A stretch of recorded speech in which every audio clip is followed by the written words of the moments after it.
This is the Rich Dad Radio Show. The good news and bad news about money. Here's Robert Kiyosaki. Hello, it's Robert Kiyosaki, and a very important program to you for you today. It's about how you can, should I say, accelerate your financial education. And I'll say this up front, is my rich dad was my coach. I mean, he talked to me constantly. He coached me from the time I was about 9 years old till I was in my 30s. And so all professionals have coaches. Amateurs don't. Like even Tiger Woods, greatest golfer on earth, had a coach, and amateurs don't because they think they can save money. So that's my way of saying you'll be given an opportunity to step it up. You know, you can listen to all the data in the world, but if you don't do something different, you don't hire a coach, then you're wasting your time and my time for just bringing this program to you. We're in a very the reason I'm on it today is we're in a crucial time. In many ways, we're at the end of what we know as the American empire. So if you're going to sit here and just have, an entertaining time, like my family, this is so entertaining, I got so much data, but you don't do anything different, then you're wasting my time and your time, and you're probably going to get smashed in the next few years. You'll have an opportunity to sign up for what I call coaching, because my rich dad was my coaching. He was my mentor. All professionals have mentors. So if you're just going to sit there and listen and take the data in, then you may as well join the rest of my family, because they're not doing anything different. They live in a little bandwidth, a little happy little bandwidth, making 100,000 a year. The Federal Reserve Bank is ripping us off blind. And you sit there, I got such good information today. You're wasting your time and your family's time. So with that said, under this program, we'll be talking about how you can step it up and take some action that's different, because I am quite adamant about this. So the reason we have this coaching programs available to you is so that you can take action. You can do something different. Even when I was flying in Vietnam, we had coaches. We had advanced pilots teaching us how to fly better. That's how we survived. So I'm adamant about this. I'm sick and tired of talking to people who just soak in data, but don't do anything different. So I'm happy to say I've made more money than ever before this year. I hope you have too. But if you haven't, you better do something different. I've never made so much money this year than ever before. So anyway, this is not an ordinary time. So we're a very special guest today. A dear friend of mine, I got through school sitting next to the smartest girl in the class. And her name was Sylvia. And I was sat next to Sylvia, and every time they needed an answer, I leaned over and I asked Sylvia. In school, that's called cheating. In capitalism, that's called cooperation. So I'm always cooperative, and I'm always honored to have Nomi Prins here, because she understands this is a woman of action. She has done it. She is not sitting there in a classroom at MIT or Harvard studying academic or finance theory. She's actually worked on Wall Street. She's traveled the world. She's checked out the banks, the central banks of the world. She knows what she's talking about. And I read her book and it blew me away. I was sitting up in in Alaska, reading her book going, oh my God. Because she knows what goes on behind the scenes of that fake guy, Powell and Bernanke, all these central bankers. And you listen to CNBC and Fox News and all this, it's, don't fight the Fed. Well, you should fight the Fed because they're ripping you off.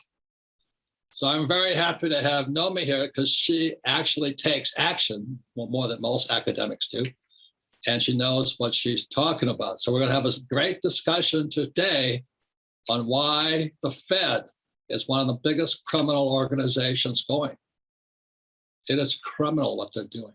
Robert Kiyosaki is the best-selling author of Rich Dad, Poor Dad, a 10 Roberts free virtual wealth building event. Claim your free access now at richdadfree.com.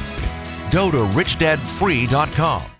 You see, when Biden shut down the XL pipeline, what that did was create inflation. the first thing they do is increase the price of oil.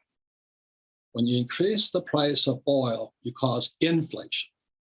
And when you cause inflation, thank you, Jesus, but I get richer. The rich get richer with inflation. Unfortunately, for those who are the working class, the employees, the middle class, you pay higher taxes. And as you know, I don't pay taxes legally. It makes life almost impossible for the poor. You know, the poor go to the store, you know, and what they were paying $5 for is now $7. And then they demand higher wages. And the more higher the wages, the less competitive America gets as a capitalist nation. So with that, I'm very honored to have a dear friend of mine, one of the smartest people I know is Nomi Prins. If you want to find out what's going on in the central banks, and so that's why you should listen to this program. At the end of the program, sign up so you can take action because they're ripping us off. So welcome to the program, Nomi. But I'm just going to tell people what I know, and I invite you to say what you know because you've traveled the world. Could you tell us what you found out of why you traveled the world to see the central banks, visit the central banks? Yeah, so Robert, and again, it's always great to talk to you. I always appreciate the opportunity. I learn as much as you say you learn, so that's awesome. And you know, the fact that we can share it with all of the people that need this information, it is really important. And when you talk about, you know, you having the best year, but you can still balance that with understanding that there are poor people out there that can do better, and that you're basically opening your arms to them. I think that's a really special, important thing that you do and have been doing for so many years. So thank you for sharing your time with me. Inflation makes life harder. That's right. On the working class.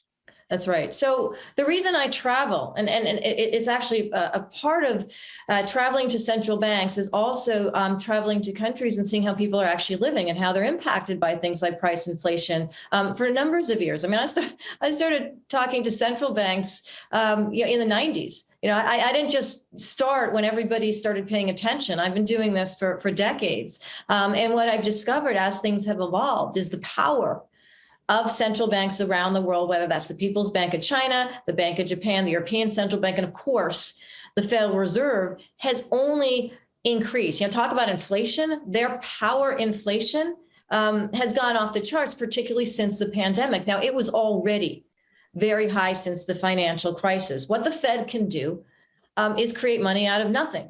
Now, people say that's electronic, that's printing money. They're not printing. They are fabricating. They're manufacturing money that has no connection to actual worth, to actual value, and certainly to the actual economy.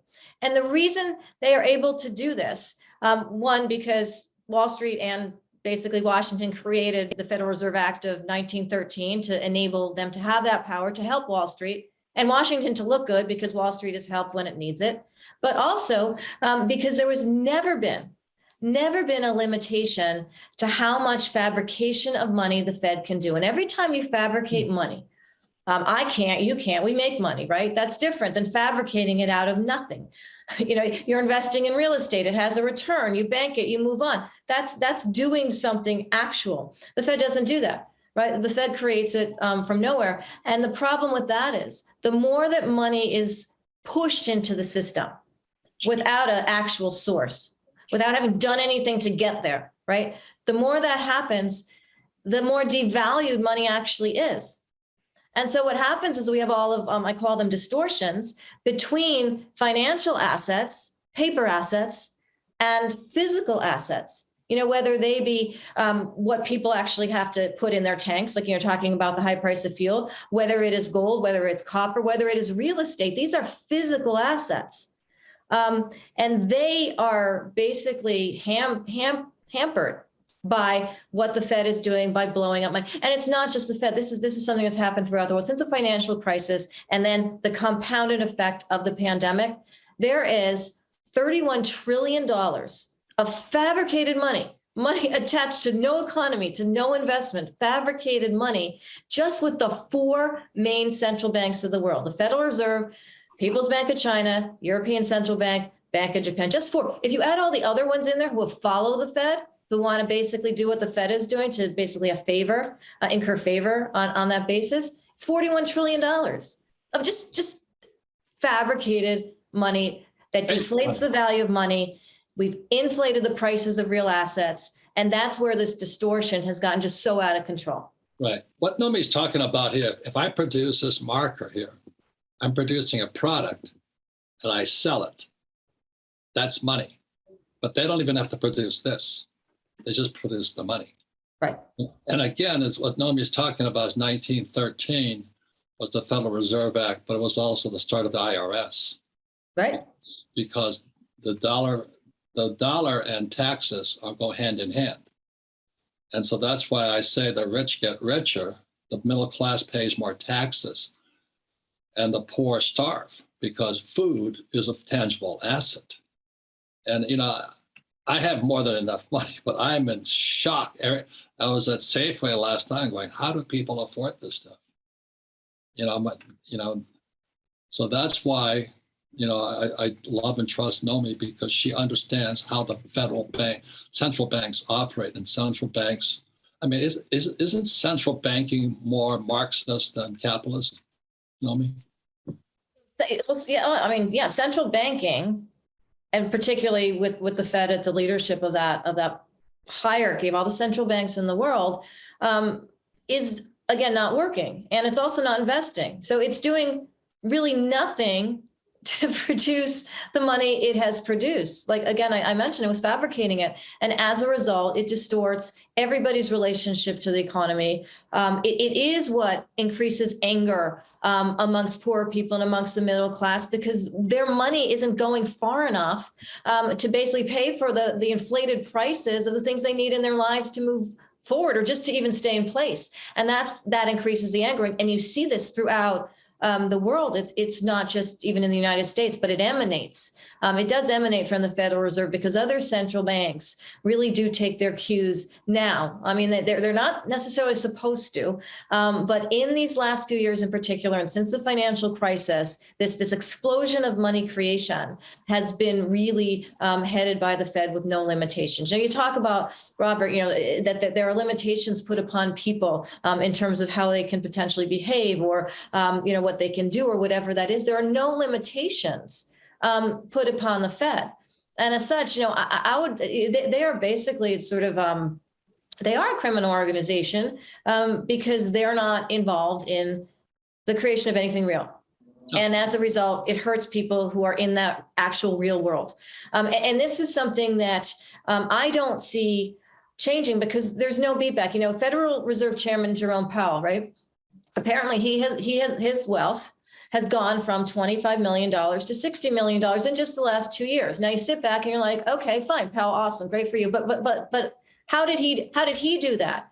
Well, basically, he's at the head of the organization that can actually create its own wealth out of nowhere. So when the Federal Reserve has a policy of creating money, it basically gets inhaled by Wall Street. It gets borrowed against, debt accumulates. The financial markets do rise, but it's all basically, predicated on this paper creation.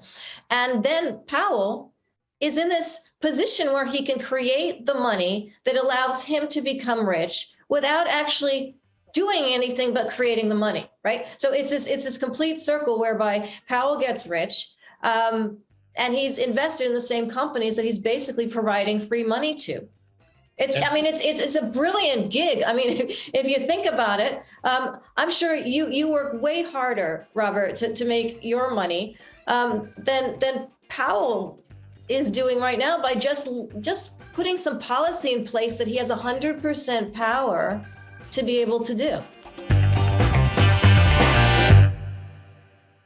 Feeling powerless over current events and your financial future? Financial freedom is your freedom. Robert Kiyosaki is the best-selling author of Rich Dad, Poor Dad. Over 40 million people have taken Robert's advice. Now it's your turn. Attend Robert's free virtual wealth building event. Claim your free access now at richdadfree.com. Don't wait, access is limited. Go to richdadfree.com. That's richdadfree.com. Well, I do it legally. And there's a difference because weren't some of those Fed guys caught for insider trading? Well, and that's the thing. Yes. I'm glad you brought that up, Robert. A number of Fed officials throughout the different Federal Reserves, there's 12 different sort of pieces of the whole Federal Reserve system in different states. There's a New York one, there's an Atlanta one, so forth. And some of them were caught, or they didn't. They weren't caught. Actually, let me take that back. They resigned for personal reasons because it turned out that they had some questionable stock trades. Now, Powell, who runs the Federal Reserve, got reappointed to another term. So there is even in the Federal Reserve System, the people who aren't necessarily at the very top are the ones who sort of mea culpa resigned for personal reasons because of what they were doing in stock trading. And Robert, this is something that goes throughout Congress. And that's what's happening to America. So that's why I have tremendous respect for Nomi, because she doesn't talk about it. She worked on Wall Street, she traveled the world, she knows how they play the game. And the game is rigged against the middle class and the poor. And the middle class is soft. I've never seen so many soft people in all my life. I've never seen students who complain if I say something that triggers them. I'm just shocked.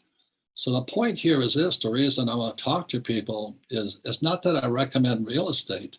So investing in real estate makes a lot of sense. Investing in real, right? In a place you can live in, you can rent out if you need to, you can, sort of accumulate something physical is tremendously important. It's more than half of my portfolio, probably 60, 70% of my assets are in real estate. And I think this is something where even if people can get a tiny foothold in. And I don't know what you think of this, but in the UK, for example, because things are so inflated and so high and young people can't afford to buy anything, they're actually pooling together like shares in apartments just to get their foot on the ladder. And I think that them just even getting in, if they can't afford an entire apartment, to get into the real estate ladder.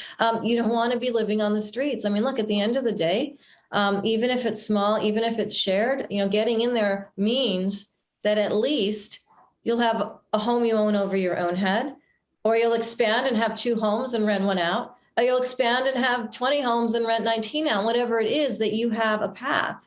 For those of you, this is my concern, Nomi. If the stock market comes down and you guys are all young, it wipes out the old guys, the baby boomers.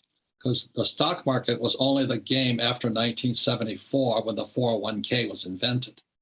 So we have 60 million, I don't know how many baby boomers in America and throughout the world, because you see the world. If they raise their prices, all these RRSPs in Canada, superannuations in Australia, and 401ks and IRAs in America, they get toasted. And the way I see it, because I'm a pessimist, I'm a Marine pilot, the way I see it, my generation of boomers, they had the easiest of all generations. When Nixon took the dollar off the gold standard, there was inflation in 71. The baby boomers got rich really easily. The stock market crashes. My generation, the boomers, they're homeless. They're going to move in with their kids. So that's why we have Rich Dad's coaching, and that's why I love having you on the program, because you have taken action. You have traveled the world. You're not an academic who sits in a classroom. I've been to those favelas you talk about, Robert. In fact, during COVID, I was out in Brazil, really getting a sense for what was going on. I probably traveled more during COVID than most other people. I was in Colombia looking at District 13. There was all sorts of things, but to get that sense for what you're talking about, that gap, and how can people close that gap, right, for themselves? And that's through education, and that's through action. It's really just that simple. And now, not now. Yeah, just now. Now. No, right. Don't wait. Right. Because I think you know it and I know it. And inflation makes me richer, thank God. It makes the middle class pay more taxes because they're the ones who pay the taxes. But the thing I'm concerned about is the gap between the poor and everybody else increases. That's right. But you better take education. And what's going to happen is if the stock market will crash, and many of the fat and dumb baby boomers of my generation will become poor. And that's I hate to say it, I hate to be pessimistic, but I'd rather be prepared. Like if I tell you there's a tornado coming, you'd say, oh, he's just being a pessimist. Well, if the tornado's coming, you want to You want to prepare. Absolutely. Yeah. I agree with that. And basically utilize that money for real assets, real estate, investing in things like copper that build, and just different kinds of physical assets or physical metals or physical tangible items that people can use. And the reason I started this whole thing with a pitch, we have coaching. My rich dad was my coach. He was my mentor. He slapped my head so many times. He goes, "You stupid son of a bitch, do this, do that." But you can't think, because my poor dad was like Marx, academic. So if you think this is an ordinary time in history, wake up. Because that's why I recommend you sign up for coaching and learn about real estate. So, this is not an ordinary time. And the reason I trust and respect Nomi so much is because she takes action. She doesn't stand in a classroom. Understanding money, no matter what your other choices are, right? No matter what else you do, no matter what else you decide to do, is really at the core in our world, and particularly where we're at today, of what's going to make you secure, financially. And so I look at it like there's a lot of issues out there, right? We could sit here and talk about any side of any issue forever. But what I like to do is get pragmatic. And what I like to do is explain to people how money's working, who's making it work for them, and how you can make it work for you. It's very, very simple. My experience digging into that and knowing about it and having experienced it from Wall Street to talking with everybody in Washington to being around the world to central banks, all of that is what allows me to dig into and explain that for people. But at the end of the day, to me, being pragmatic about money is what makes and can make people more secure. And learning how to use money. And I get when people don't have money, the last thing you want to do, you don't have the patience, right, to learn about money sometimes because you're worried. You have real worries. Your food prices are at all-time highs, right? I mean, you're concerned, and that is legitimate. And so the last thing you want to do is sit there and spend time, making yourself read things or think about things that you can't eat, right?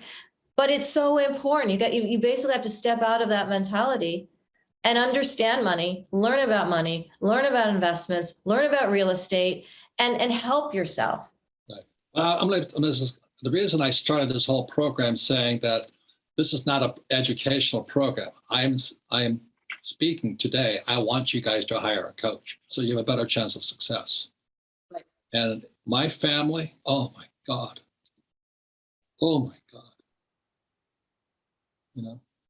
I have friends, outside my family. I know more than you because I have a real estate license. I said, "Well, how much real estate do you own?" "None, but I have a license." "I'm a professional." I said, "Well, how much real estate do you own?" "None, but they're giving advice." So please hear me. The reason I pitch coaching and all that, because my rich dad was my coach. He slapped my head until I was 35 years old. Slapped my head, not really slapped me, but said, "Hey, wake up. Wake up. Did you check this out? Did you check that out? Did you do this? Did you do that?" So you're only as good as your teacher. So spend some money, hire a great coach, and you'll have a better chance of success.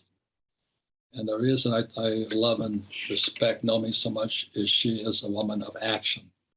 She's not just a teacher standing from a classroom. The idea of having a coach and having one is money so well spent because you're basically leveraging off of someone else's experience. You're going to be able to take action. Like someone else has been in the war zone, right? They've gone through the ups and downs of buying and selling real estate. They're there to basically, it goes to, I used the word pragmatic before. It's like, would you rather, have someone who just has a license and doesn't buy and sell their own real estate, tell you things, or would you rather have someone who's bought and sold their own real estate? I mean, it's obvious, right? Yeah. And so that idea of having that expertise in a coach makes so much sense, whatever the outlay is, because it's only going to come back in spades, because you're going to get the benefit of someone else's experience and someone else's knowledge and someone else's work. And you're going to be able to leverage that. I have great coaches. Right. Great coaches. And that's why the rich get richer. I don't pretend to know anything. Anyway, right. Nomi, I have tremendous love and respect for you. Keep up the good work. Thank you. We're in a day. My question is, how much longer can they keep playing this silly game? How much longer can the central banks keep practicing communism and nobody calls them on it? That's a fantastic question. I think we're a couple years away from a real next crisis. I mean, and I think it'll happen during the election year. I think it'll be 2024. I think until then, they are playing this game. But at the end of the day, there is no, it's like in physics, right? A power can only stop if it's met by an opposing power or energy source or whatever that is. In central banking, there is no opposing power.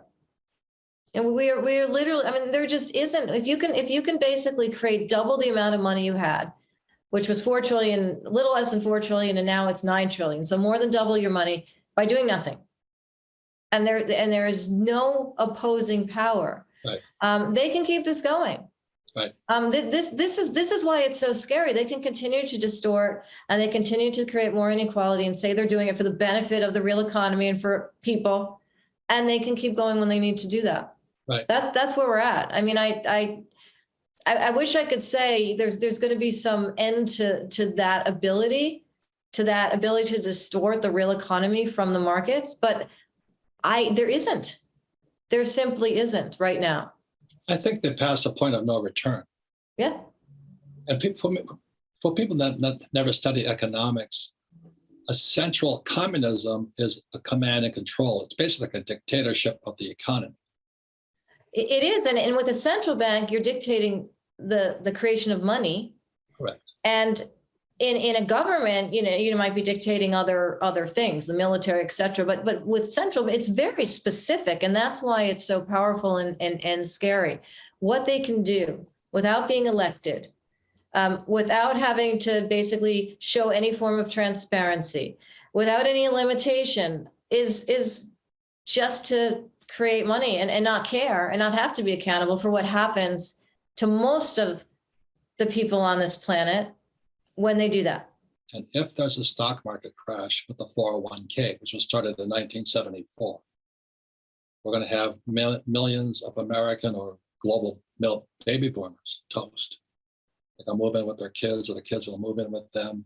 And so when I say to you, the reason I say Rich Dad sponsors Rich Dad's coaching and Rich Dad's World is because please get educated. So please don't be as well. I'll take up coaching when I have money. Right. I would take up coaching now and find the money now, because that's what capitalists do.